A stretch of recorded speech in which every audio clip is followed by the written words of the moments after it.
Yes, I was a very young lad. I was actually 19 when I wrote my first hit song. I'd been playing with various local bands and didn't seem to be having much success. So I was sort of very inspired by the Beatles, like a lot of other people, and thought, well, I shall try and write a song for my band. That was a band called the Mockingbirds that I was in with Kevin Godley. And we recorded 2 songs on our first recording session, one of which was For Your Love.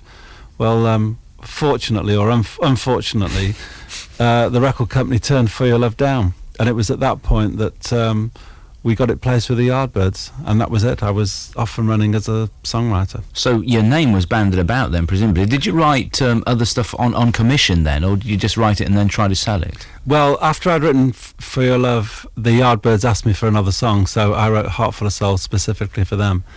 But when I wrote Look Through Any Window, that sounded like the Hollies to me, and I sent it to them and they recorded it, and then I wrote Bus Stop for them. Manchester has had a good reputation for music since the 60s. You look at every decade since then, and we've had major bands coming out of Manchester, haven't we? Absolutely. There's always been plenty of clubs, very creative people as well. The fact that it had probably I don't know whether it still is the biggest university campus in Europe, helped that, because there were loads of places for people to play. So it was very easy for bands to form and bands to get gigs because of the outlets. And then the 70s came along, and 10cc, and what an impact that particular band had on the charts, with Rubber Bullets, The Dean and I, and so on in the early days. It was a mega time, really. We really formed out of a recording studio which was owned at that time by Eric Stewart and some other people. Eventually I joined in as well.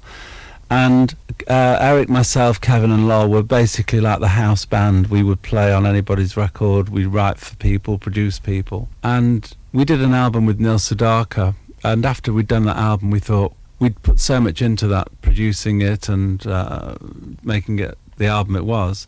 We thought that it was about time we did something for ourselves. We always had tremendous confidence in our abilities, and the fact that we had the studio is to do with pretty much what we wanted. If the other people weren't working in it, we could use that time to make some tracks, and that's exactly what we did.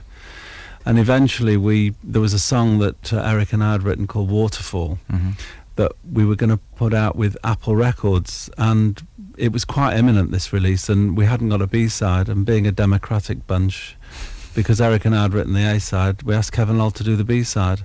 Well, the B-side they came up with was Donna, and as soon as we recorded that, we knew that was a far superior track.